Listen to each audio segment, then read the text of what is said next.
Cool. All good. There you go, man. All right. So, I don't think, Jason, that I've met you before. I've met or not had many conversations. I'll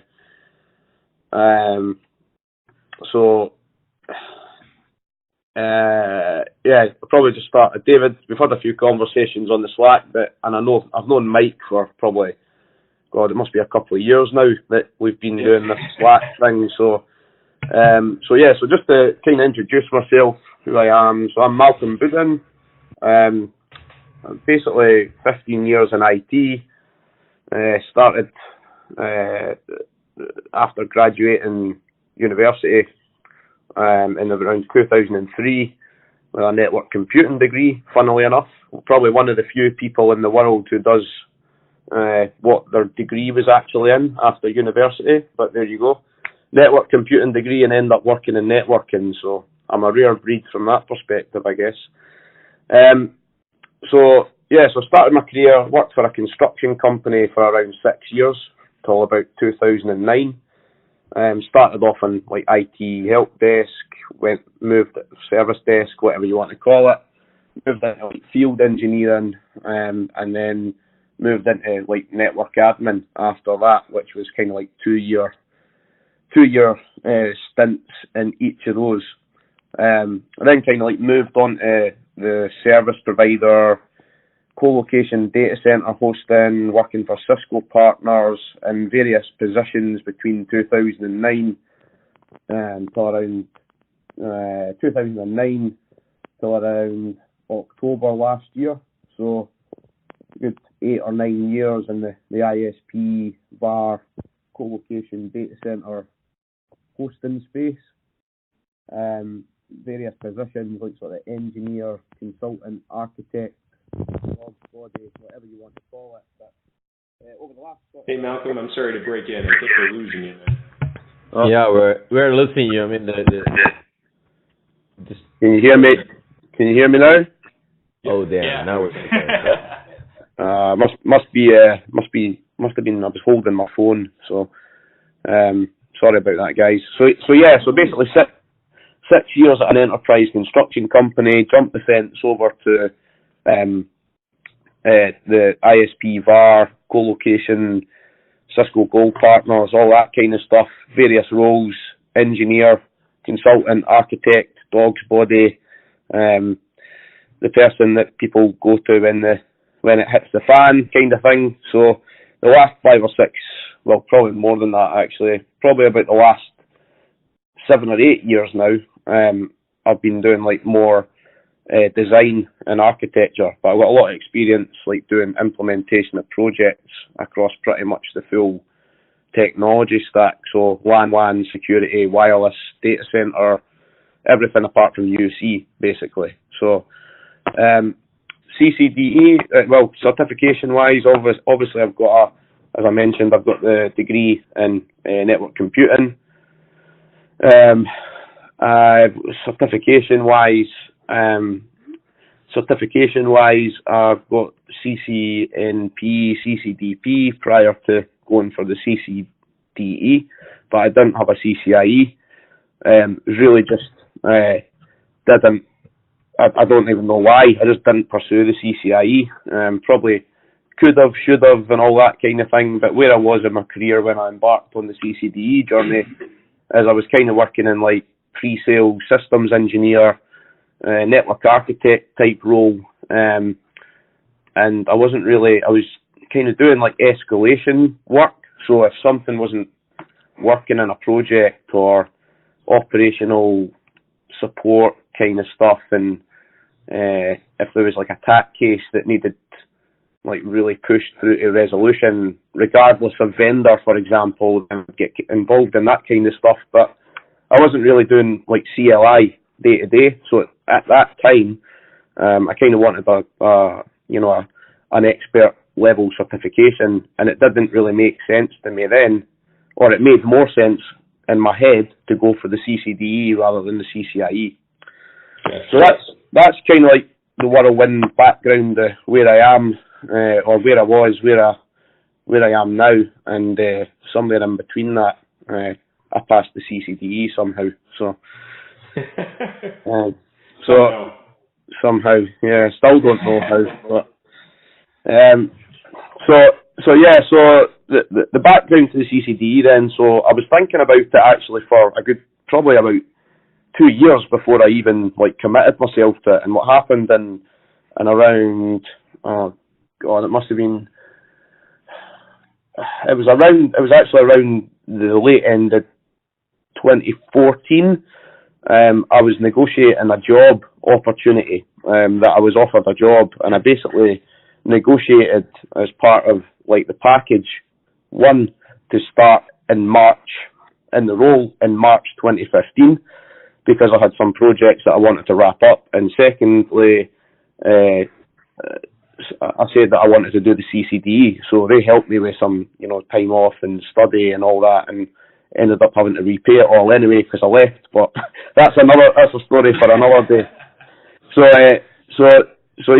in about 2015, I joined the company in 2015, and then around May 2015, I actually started doing stuff and working towards studying for the CCDE. So that initially consisted of actually getting my head round the technologies, because as you know, in the practical blueprint, it doesn't actually tell you what technology you need to study for in the practical. It just gives it's really the written exam objectives that give you more of an indication around the technology that you actually need to study towards. So for example, it'll say even that though is still pretty vague. So I found that actually I think the data center stuff was quite easy to work out, and it's not too heavy on cutting edge data center stuff. But what I actually used as a technology guide to in the end to work towards the practical was the CCIE service provider study guide. Or the objectives on the Cisco Learning Network, because I find that is pretty well aligned to the technology that certainly I was putting a lot of focus on in my preparation for the exam. So that's probably quite a good tip, even though it's the CCIE service provider blueprint. Use it and put it into a Word document. With all the subjects and headings, and I'll get a bit onto how I've prepared and stuff like that in a little while, but one thing certainly in my successful attempt was that I'd done that, took the CCIE service provider objectives, put them into a Word document, and then wrote 3, 4, 5 paragraphs. That was it, under each thing, describing what it is, high level how it operates and where you would use it.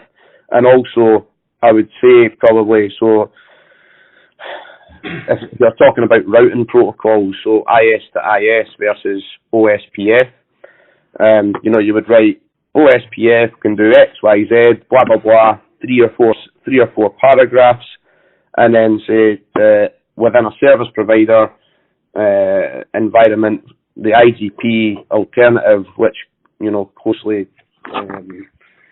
closely compares to OSPF, would be IS to IS. But then within the IS to IS part of the objectives, I would actually explain IS to IS in more detail. So I wasn't there was a demarcation point around what technology served which purpose, etc. So going back to my actual journey, I started with this company in around March. I started studying, if you like, in around May. And that's by that time, between March and May, I had pretty much nailed, what technologies I thought I needed to focus on. So that was, to summarise it, it was most of the, the niche service provider stuff. Because even though for service providers, you don't, even when you work for a service provider, you're never going to get to do it all. So you're never going to get to configure all the IGPs, all the BGP, all the MPLS, all the traffic engineering, across a global network yourself. There's different teams typically, so you know, I kind of focused in on the stuff that, you know, I felt that I needed to skill up on, and then how I done that was I identified the protocols which I felt I needed to do that with, and then identified Cisco Live sessions, and that was like a nice. I'm talking like I watched these. I probably watched around somewhere between 40 and 50 Cisco Live sessions, and I think that pretty much. I think there's probably around 20 to 30 which are core that you need to watch. I don't have a list to hand, but I'm sure I've got it on my MacBook at home, so I can find that list. I know it's a bit late in the day now to give you a big list, but you know, it might be good for you guys to see in comparison to what you've been watching. Yeah, I mean, I would say, Malcolm, I think in talking to the guys, you know, the Cisco Live stuff, especially as we're closing in on Doomsday here, you know, has really been probably the highest yield type of study, you know. Yeah, it helps us avoid the books and doesn't, you know, we don't get sucked in, and you can kind of leaf through it in spurts. But it's good to hear that's, you know, that's where you saw a lot of value too. It kind of means we're studying at the, you know, at the right level as we close out here, you know, for our first attempt. The one thing I'd ask is, you know, it sounds like you went a long ways towards almost having the CCIE service provider, you know, at least from a studies perspective. Did you find when you got into your final attempt that it was lighter than you expected, or? Yeah, I think like, you know, so I can talk about the journey, but to answer that question, that specific question now, and as part of a main benefit of my approach, and so I had like 9 months between my last failed attempt and my passing attempt, and that was the right thing, and I think because that was the case, it was actually only going to be 6 months, but because all that nonsense happened in the May, there was people cheating in the February, the May exam, so I failed in November, and then I actually had my exam, and I had the time off work and everything, had my flights booked, my hotel booked, and it was like 8 days before or something that the exam got cancelled. So I was going to go ahead with the May attempt, and I was a little bit annoyed and stuff, really, because I just wanted to, it was like a monkey on my back, and I just wanted to get it done, and I felt ready. But I think, like, you know, in hindsight, I think it was actually, you know, it was fine, it was a good thing. It meant, like, because I didn't stop studying at all, and part of that study, so when I failed on the November 2016 attempt, I said, right, I've tried the same strategy more or less, give or take the amount of stuff that I highlight, and I'm hitting 60% every single time, so there must be something fundamentally wrong with what I'm doing. And the thing that I changed is, we used to have like a big study group where there could be up to like 10 people on it every week, like without fail at the start. And then a load of people passed in sometime in either late 2015 or early 2016. There was like 5 or 6 people from that study group that passed, and then there was less, as opposed to like sort of that sort of 10 people were every week were made up maybe of like 20 people in a pool. So it would maybe be like 10 different people every week, but there was always like 3 or 4 constants in that group that you would have every single session. Now, when those 3 or 4 constants, it's no surprise that those 3 or 4 constants basically passed the exam, and when they dropped out, it was difficult to get numbers. But there was one guy, like the guy that I mentioned on the Slack, or the chat today, Igor. He was there every week, and it got to the stage where, you know, we were kind of coming up with agreement that people would write scenarios and prepare the session, and then people were committing to it, but then not delivering it. And it was only myself and Igor, basically every week, that were turning up. And then we were turning up. This was pre-November. And we were turning up and, you know, without fail. So it was probably going back another 3 to 6 months before that. But it was a different format that we were meeting up. And we decided, when I failed in November, I said, look, man, I need to change what I'm doing here. And then I said, I think there must be some fundamental issue with my understanding of some of these technologies, because I don't feel like when I'm reading the scenarios in the exam that I'm out of my depth. I just feel like, you know, I'm picking the wrong answer for one reason or another. And that's really good. I think that I didn't nail the technologies, all of them, to the enough depth. So it's not like CCIE level depth, but it's somewhere between CCIE level or CCNP and CCIE level from a understanding perspective. But you then need to start, not just learn how to configure it, which I'll talk about in a minute, but what we changed is from November.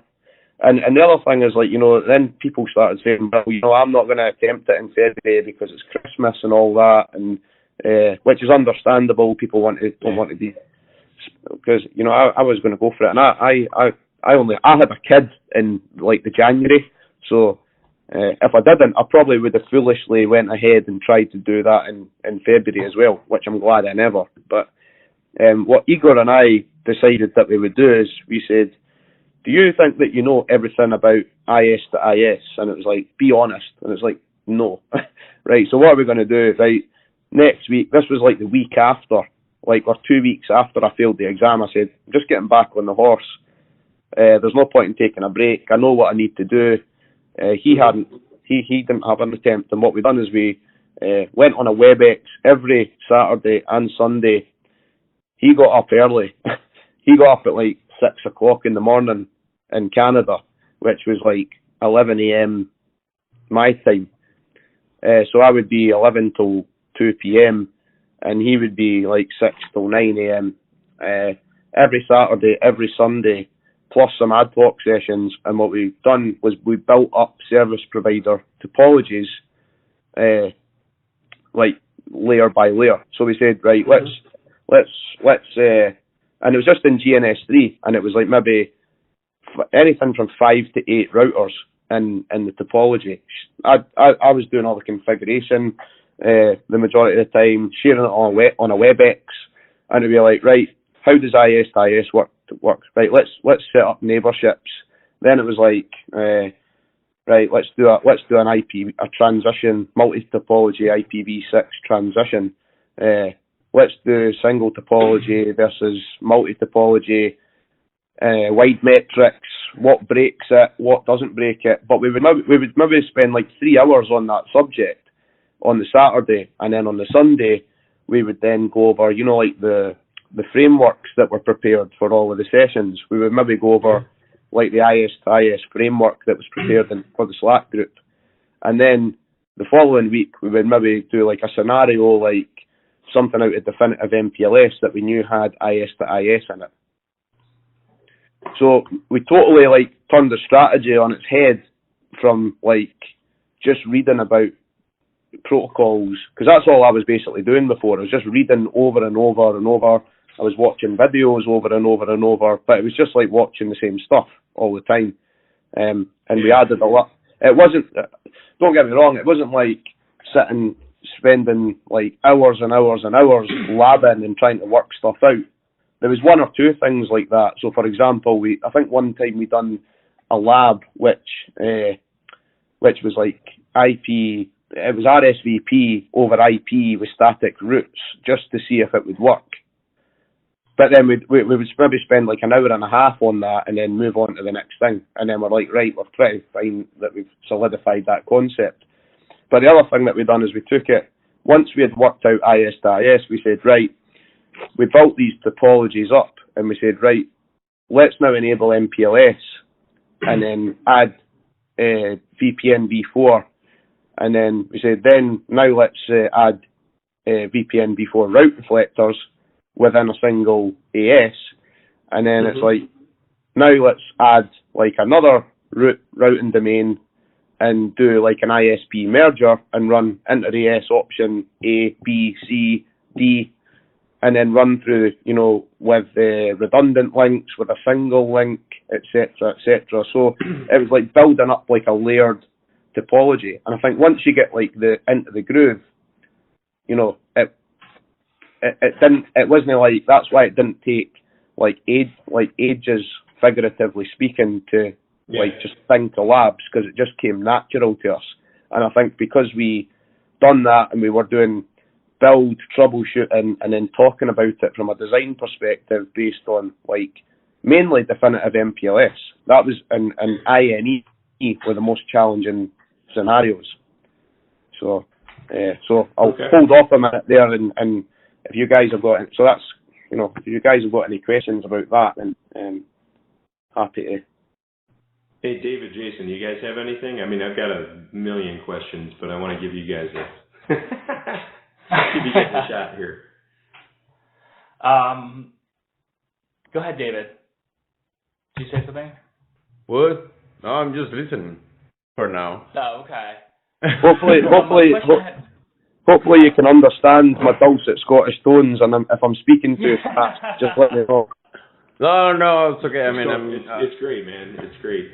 It's really good, yeah. Jason, go ahead. Do you have something? Yeah, I mean, the one question I had was, so you found that doing the actual config and scenarios was probably the best in terms of finishing your study time? After you went through all the videos and you went through, all the PowerPoints and stuff from Cisco Live, you felt that the videos were kind of the culmination of your study to help you kind of tie those concepts together?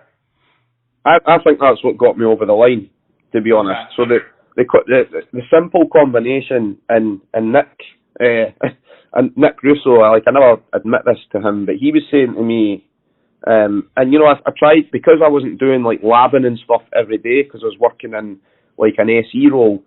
I think half the battle for me was like, I was perfectly capable of doing labs, and it was almost bordering on, like, this sounds crazy given the amount of study that I was doing, but it was kind of teetering on the edge of me being lazy and stubborn and thinking it's not a config exam. But when I actually done it, and I stuck to it, and I said, like, right, we only need to put, like, I've studied these protocols to death from a theory perspective, and I understand what they're used for, where you would configure them on the network, why you would configure them on the network. But what it basically came down to was, I think, like, the level that I understood them at, I needed to, like, scrape down into the next layer. So not, like, deep, but scrape down into the next layer. So when you then get posed with a question, it's going to come down to, do you pick this protocol or this protocol? And you'll have heard this a million times. And if you say this protocol, the question that you need to answer is why. And typically it's going to be something like, well, if I pick this one, it's going to meet the requirements, and if I pick that one, it's going to meet the requirements, but it might break something in regard to something else that they're asking for me to do. And it's not until you actually, this is only my personal journey, so it's not like one size fits all, because there's other people that have used, like, different methods, and they've done no labbing, but and they've used different, like, highlighting techniques and all that, and note-taking techniques in the exam, and everybody finds their own way, I think. But for me personally, I felt that doing the labs, again, 5 to 8 routers, because that's all my Mac could actually handle from a RAM perspective, and it's 7200, 7206 VXR, iOS 15.2 or something like that. iOS could do everything that I needed to. It could do everything that I needed to in iOS to meet this, like, anything, and I was using that CCIE service provider blueprint as a technology guide, if you like, as to what I was going to lab up. So I felt like doing the labs glued it all together for me personally, which was partially due to the fact that, you know, I needed to understand some of this stuff better, and that was part of my issue, amongst, you know, other things that can talk about strategy. So yeah. Yeah, that makes a lot of sense. I know that's something, Mike, that I know we haven't really touched on too much. I haven't done much of that kind of labbing, more so just the theorizing, so that's good to know. Yeah. In case next week doesn't work out very well. Yeah. Well, I think, you know, Malcolm, you brought up some good points, right? I mean, there's a few different ways, you know, we've all heard that people complete the journey, and I guess it comes down to, you know, there's kind of a meshing of you know, your preparation kind of has to match how you think about things and how you problem solve. Yeah. And, you know, it sounds like, you know, Malcolm, you know, what got you over the hump was becoming a master of the underlying technologies, so that it was easier for it, you know, and I don't want to put words in your mouth, but it sounds like that gave you enough perspective, enough context that you could then make those decisions and understand the requirements as they were being given to you. Yeah. For what they really were, rather than, you know, some of the trickery that, you know, everybody likes to talk about being on the exam, where they're trying to get you to pick best practice, but if only you knew enough about the technology, you could pick out that, you know, something just disqualified best practice and you're now off script, right?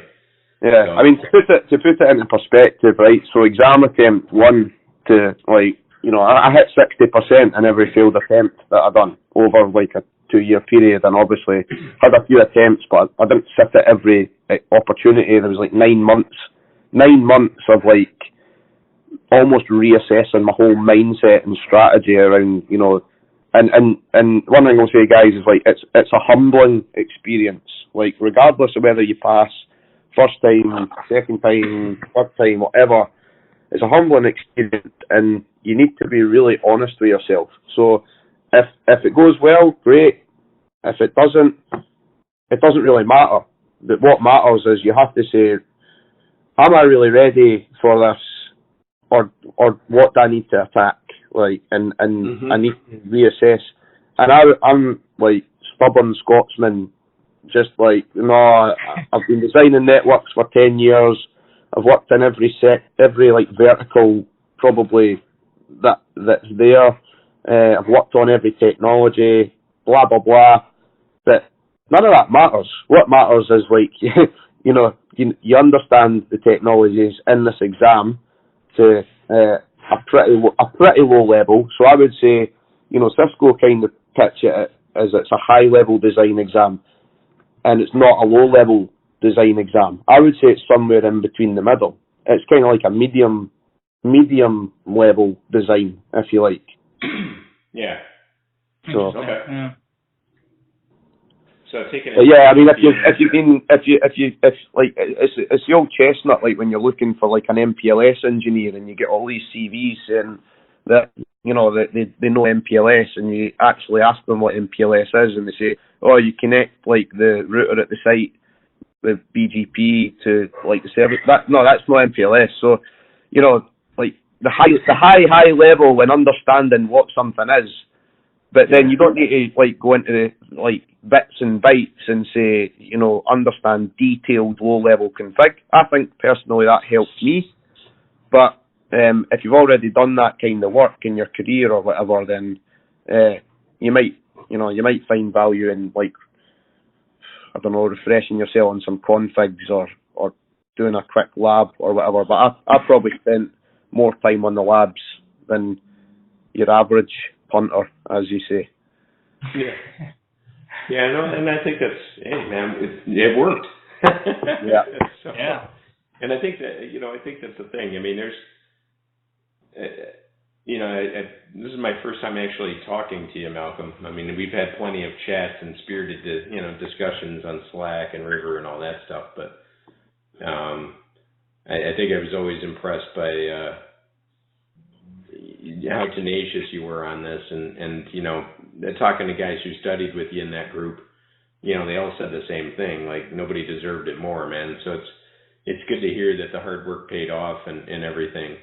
And you know, I appreciate you sharing that perspective too, because I think, you know, all of us are coming at this different. You know, Jason, you know, doesn't have a CCIE either. He's taking Malcolm, you know, Booden route here. So me neither. David doesn't have one either, right? I come with two, but they tend to be pretty useless in the grand scheme of things when it comes to this thing. So I think it humbles us all a little bit. Yeah, I mean, I think guys, like, just a word on that then. So you know, as I say, it's just sort of circumstantial why I never pursued a CCIE, and it's funny that now I've got the CCDE, so I've obtained the CCDE, and now I'm like actually going for the CCIE service provider. And the reason for that is, well, it's twofold. One of them is like just because I don't actually need to do it to get like a better job or whatever, and I don't actually do that work day to day. The two reasons that I'm doing it is like I personally feel that it would round off like longer term in my career to have a CCIE, CCDE would be good. But the other reason is I've probably done more routing and switching in my career over 15 years than service provider stuff, which is probably limited to about 4 of that, and not everything within the CCIE service provider. But because I went so much into that track in order to help me pass the CCDE, I'm kind of like, well, this stuff's fresh in my head. You know, I might as well try it. Probably a long ways. You're probably really close. You know, as it is. I mean, and certainly, you know, I can tell you that I've never taken a DE practical, but the IE labs are. Yeah. You know, it's a different. From what I gather, a much different animal. But if you ask me, this one, you know, assuming you've got you know, good CLI speed. Yeah. The brain power that you, I think, have exercised and demonstrated doing the DE, you know, you'll be more than prepared for the IE. So. Yeah, so I was going to say to the guys as well, and so there's a flip side to both like having an IE. So the guys that have an IE say that some of them say that it hinders them because they think about things too much from the IE level and that, you know, that low level stuff. So, you know, I was kind of saying like it's somewhere in between like high and low level, and they're like not for the full exam, but like when they get stuck in a question, they automatically default to the low level. And that results in choosing the wrong answer. So there's that perspective. But I think that positive of having a CCIE, part of it is technical, but you know, you don't cover everything. I think if you're Nick Russo and you've got CCIE routing and switching and service provider, then you're in a pretty good position. But then there's other people that have had both of those qualifications and have sat it multiple times before they passed, and it's purely a mindset thing. So I think there's a couple of things as well. So there's a mindset thing. Again, you'll have heard that from like the Cisco, you know, the Cisco talks at Cisco Live and all that on the CCDE session that talks about mindset. So I'm not going to like you know, go over and over that because there's plenty of people that can advise you about that, getting into the design mindset. And I think part of that is until you sit the exam, it's impossible to actually fully explain what that is. Until you're sitting in front of that exam, you'll know what the design mindset is, like whether it's after 1 or 2 attempts or whatever, but you'll get it.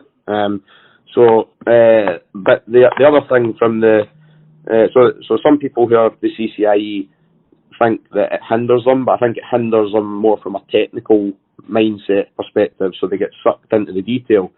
From the not having a CCIE, speaking from my own experience, I think the biggest obstacle that poses is possibly being a bit naive about what these expert level exams are all about. I mean, I'd never even sat a CCIE written exam. I've been CCNP for like 10 years, and I've always just recertified with a CCNP type or a CCDP type level exam every 3 years. So I think that's where after you sit the exam, not having an expert level certification, I think it's learning about the expert level certification process is the biggest thing. It's not necessarily like a technical thing, because people can learn the technical thing, and then the other thing is having some design experience and having been put in the decision by a customer or your boss or your team, or if you're working on a project, to say, make a decision. And I was doing that daily for like 6-7 years in pre-sales, customers, we've got a problem, fix it. How do we fix it? But that didn't help me pass first time, but I think it helped me in the end when I got up to full speed on all of the technical stuff. And then there was still times in that exam, guys, right, that I was like, oh man, I want to go home.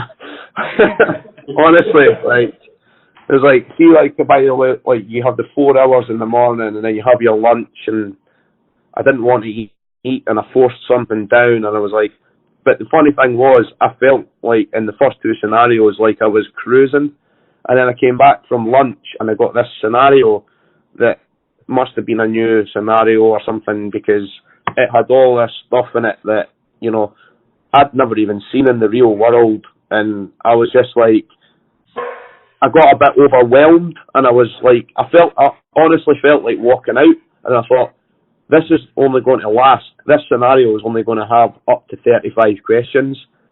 Compose yourself, get a grip of yourself, and just relax, and reset the clock in your head, even if you have to look away for a couple of minutes from the screen, and then refocus. And one of the things that I would say is always say to yourself, what are they asking me for here? What are they asking me for? That's one thing to help compose yourself. And then if you're confused by the scenario or something, the worst thing that you can do is like go back to the start of all the documents and start reading it over like word by word, because that just wastes time. So that's kind of like the exam is like, no matter how you do in the exam, how you feel in the exam, it's 8 hours, and it's an emotional roller coaster. And remember that too. You're going to have parts where you're like, this is easy. Oh, I knew that. But remember, some of the questions that are easy might not even be scored. Some of them might be. Like branch, like about like the branching questions, right? So if it's like, it's all in that Cisco Live presentation. So it's like, what, blah blah blah blah blah. The customer wants to achieve this outcome. You can pick protocol A, B, C, or D, and then if it's obvious that like it's A, B, C, or D, and you pick, if it's obvious that it's A and you pick A, it'll then go to a question like, why did you pick that? And it could be like a general knowledge, like, so it could be like a general thing, like just make something up, like VPLS only supports Ethernet, so it's and they've got like ATOM links somewhere on the network. So if you pick an Ethernet only solution in that scenario, even though the question or the answer might say VPLS only supports Ethernet,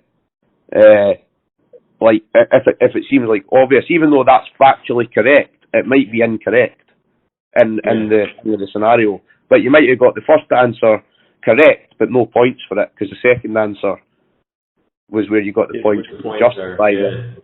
Yeah. Well, I think that's been, I've gotten that, it's very valuable advice. You might be tempted, it sounds like you might be tempted to pick something that's generally understood to be an advantage or a reason for picking a technology. Yeah. But that the more right answer is to pick the one that justifies it for that scenario, right? Exactly. So that's kind of, we've been trying to beat each other up all week on, when we're going over these scenarios, to make sure that we're picking what makes most sense for that scenario and within the context of those requirements. And that's, that seems to be a theme that is getting pounded in our heads. So it's good to hear that it's consistent from your standpoint. Yeah. Now, you know what, I know we got NDA, all that stuff. I'm just looking for, strategically, how did you approach the different question types? I think we're all scared of the tables and diagram stuff, but I understand that those relate pretty heavily to the heaviest weighted portions of the test, right? The analyze and choose a design side of things. Those are difficult, man. Honestly, like I don't think see the implementation and the implementation and the checkbox type ones that that's openly available information about the question types. But you get those matrix type ones, right? They are the kind of ones that get you sweating, because you see a table with a lot of options on it, and you're just and then you're right, what did they do again? And then I even had was that this scenario or the last scenario that they were talking about, IS to IS? You know what I mean? You almost you can potentially, you have to get a good night's sleep so you can retain your focus the night before. It's difficult, and I didn't, but I think that if you can do that, it'll help, specifically for those types of questions, because you really need to think, because you've got the option to check every box, and I think it comes down to nothing that much more than, see all that labbing that I've done?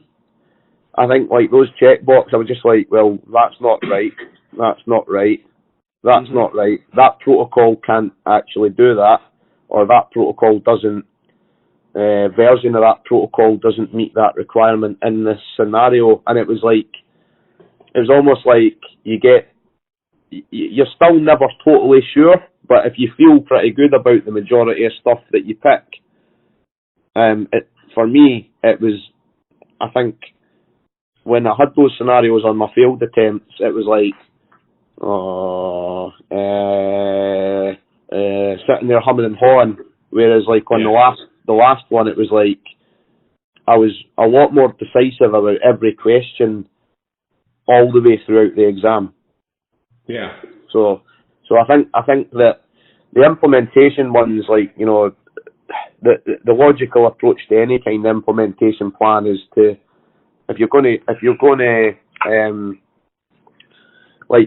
so before you cut something over, you need to make sure everything's in place so that when you cut it over, it's not going to be a worse service than it was before, if you know what I mean. And then obviously something like removing the router or removing the switch or pulling the cable out, that's obviously going to, 9 times out of 10, it's going to come at the end of an implementation plan. It's not going to come in the middle of it. Unless there's a very specific reason for that. So if you think about how you would replace a core switch, how you would implement a new WAN router, how you would add redundancy, all being done in a change window. And then if you had multiple things to do, how would you separate it out into multiple change windows? What would you do in the first change window? Because it might not say you've got multiple change windows, but they might ask you to implement this solution, and it might be replace a core switch and implement a firewall and then set up a new internet peering, and what order do all those, what would be the least disruptive way to preserve performance in order to achieve all that, basically. Well, it sounded like in talking to, I'm kind of putting together a strategy for those implementation ones. Nick Russo had kind of pointed out, he's just remember, he goes, you're going to sweat those. He goes, but implementation is only 13% of your score. Yeah. And you don't want to get sucked into spending too much time polishing that turd when you've got, so much more of the test waiting for you that you really need that time and demands that time. But in hearing, and certainly, going through and reviewing the Jeremy sessions right now, it's become pretty, it's becoming clear to me that the approach that seems to make sense is, listen, you can usually tell when something needs to happen last or next to last, and that's like you said, right? cut over to the new service, decommission the old service. That's kind of like, the last two steps every time. And then you can sort of pick out, the first steps, things that have to be there before anything else can begin. And then you put, you do QoS and security stuff as early as possible. And then what you're left with is, really a decision as to how to order 3 or 4 steps. And so, I think like, just made this up on the spot actually, which I'm quite proud of, but don't laugh at me. So if you think like pre-provision, cut over, decommission, that's what I would say if you was to summarise how to approach an implementation plan. Oh, yeah, that's pretty good. I like that. Pre-provision, cut over, decommission, and think everything that comes along with that. So, you get the whole thing like, should I encrypt traffic before I enable clause, and remember, some of that stuff doesn't matter what order you put it in, because either could be right, but there's going to be key things that you have to get in the correct order. And again, they say that on the Cisco Live CCDE Tectorial thing. Yeah, that's a good one. I like that. Yeah. I'm going to steal that if you're okay with it. Yeah. Oh man, that's copyrighted. Sorry. And it's recorded that I made it up on the spot. So. There you go. You got you, Mike. Yeah. I didn't say it wouldn't give you attribution, man. I just said that I would use and abuse that in my preparation, man. That's going to become. I'm going to get a tattoo of that. I want the royalties. Yeah. There you go. So yeah. But that's awesome. Okay. Yeah. I mean that. Nick had kind of clued me in. He's like, listen. He goes, don't get starstruck by the big tables, by the big comparison tables and stuff. Just because there's 100 boxes doesn't mean you check them all. So. I mean, the other thing, like, I remember when Nick passed, right? And when Nick says, like, I wasn't totally sure if I had that right, then, don't feel bad, like, if you don't know if you've got it right. So. It's tough because that guy, the way he studies and the way he attacks stuff is something that's a little unnatural for most of us. So us mere mortals. But it was it's fun to hear the stories from you guys because you guys all have different paths of getting there, but the same sort of respect for the exam and the content and stuff, which is awesome. So.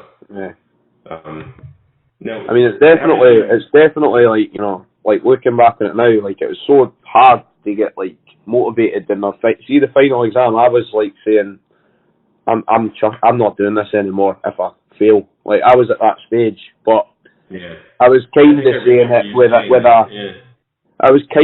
it with a feeling that I thought I might have passed, but I wasn't saying that to anyone. I just had a better feeling about the last attempt. But then I was like, oh no, it's probably screwing with me. It's probably just like gonna annihilate me again. So. Oh man, the waiting's the hard part too, isn't it? I mean, geez. Yeah, it's funny actually. I found out on the 12th week, at the start of the 12th week, so 11 weeks and a couple of days or something like that. And it was actually like it was the first time I was in St. Louis. For work, and I was meeting like my new sort of like the director that I was working for and stuff like that, and I was sitting in a meeting with AT&T, like at a big technology workshop thing, and we were sitting at a round table, and it was in the middle of a like presentation that somebody was doing, and I was like having a little break, checking my phone because I knew it was like more or less the time that they were going to announce the results. And I found out, and I kept, like, I'd started maybe like 2 weeks before, and I logged onto the website and I seen it was like pass. I was like, what? And I just like, I couldn't say anything though because there was this guy doing a presentation about like IoT or something like that, and I was like, just like, what is this out? Don't care about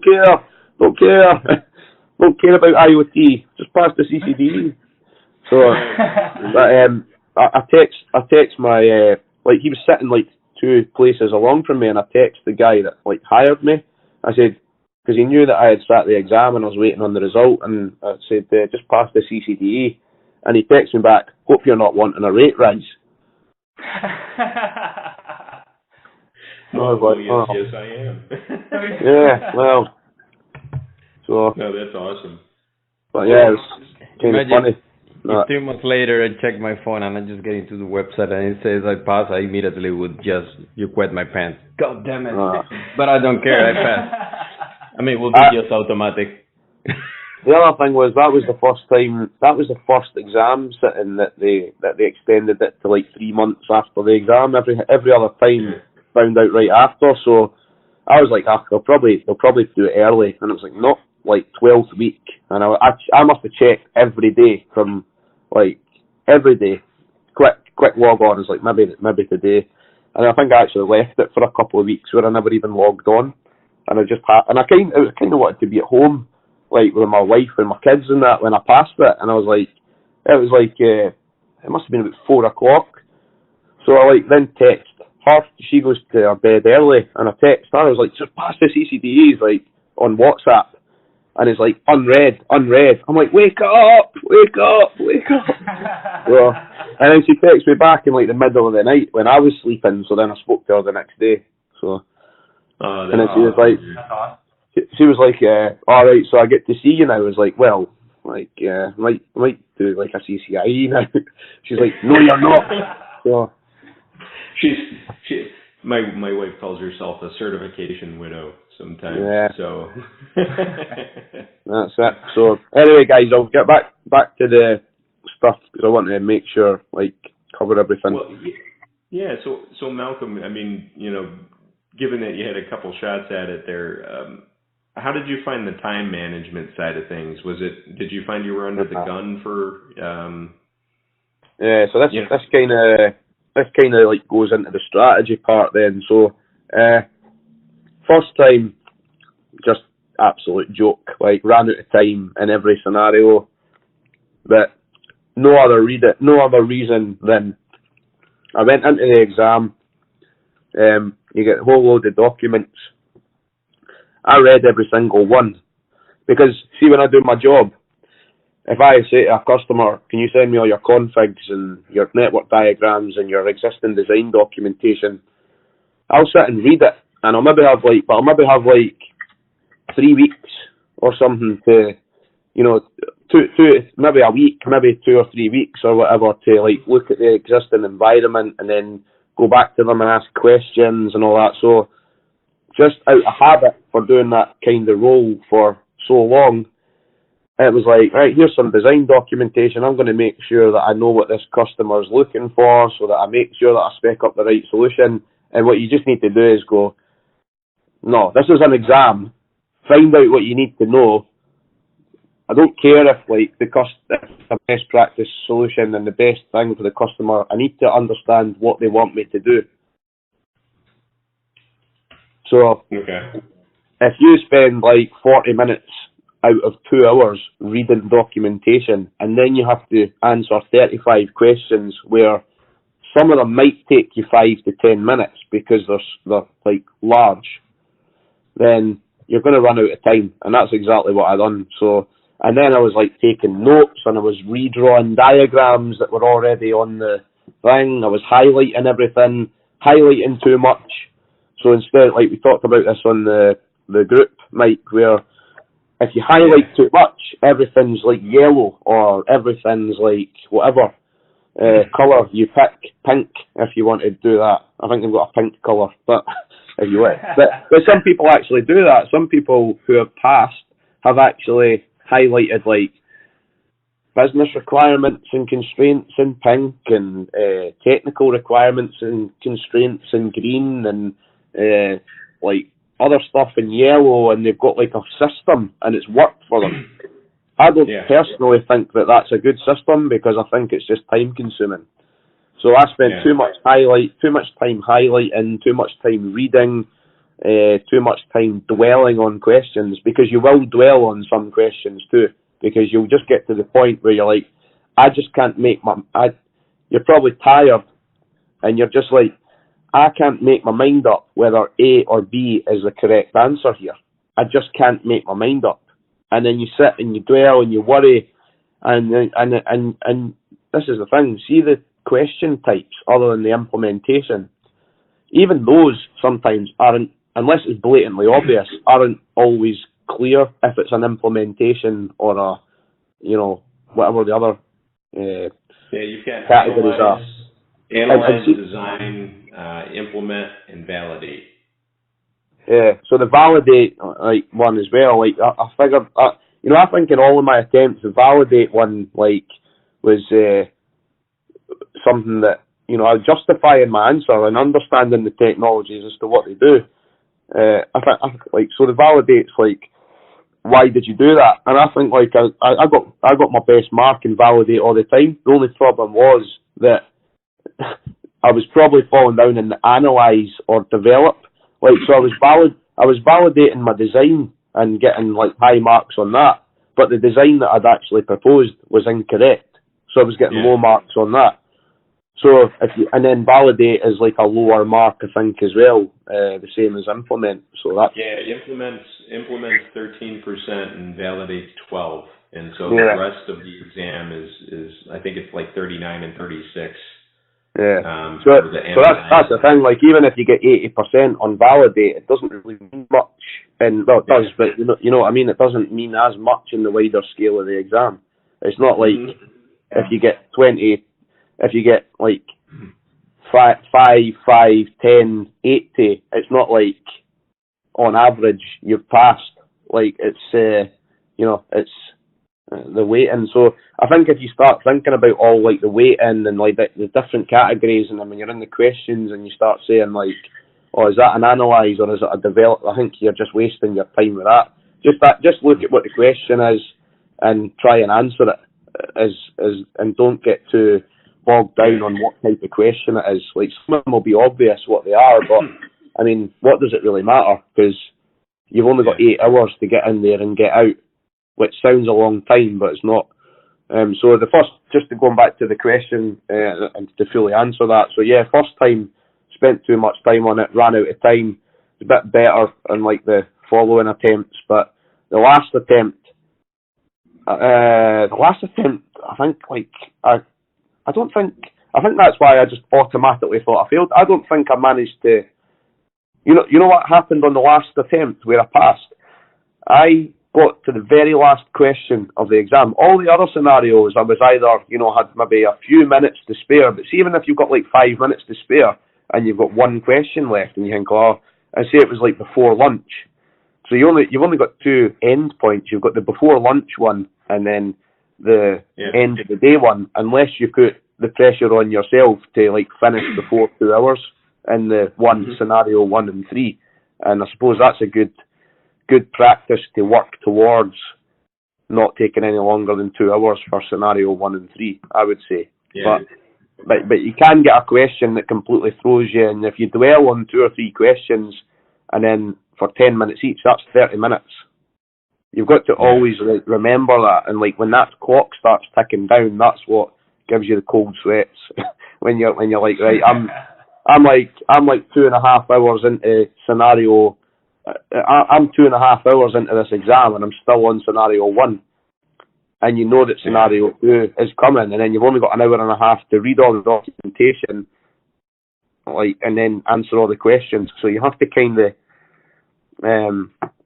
so that was attempt 1 and attempt 2, and that were they still weren't great.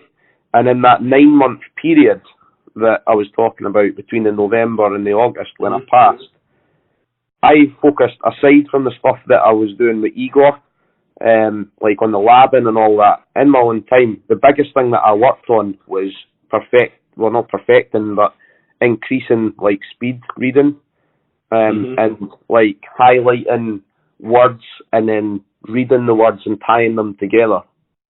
Because if you're a slow reader, like I am, naturally a slow reader, because I didn't read a lot of stuff when I was a kid and that, so it was almost like learning to read fast, but not only read fast, take in and extract the relevant information, or at least, remember, and also trying to remember as much as you can.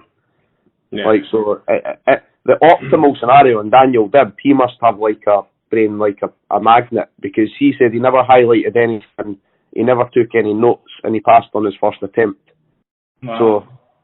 So he I think he does. I think he's it's unfair, but I think he's got a photographic memory. So yeah, I think he just reads stuff and he remembers it, and he's like, oh yeah, like they said earlier in the scenario that they were going to do this, and he might go back and check it, but he knew he could remember where to go. I think he said he could remember where to go, because he was like, oh yeah, I remember him saying that, and he could read fast. And it's actually even more embarrassing for me, because English isn't even his native language. So, so yeah, there you go. So how did how much drawing did you do in your better attempts, your passing attempt and whatever prior attempt you did? Did you pretty much leave it out? Hardly highlighted anything.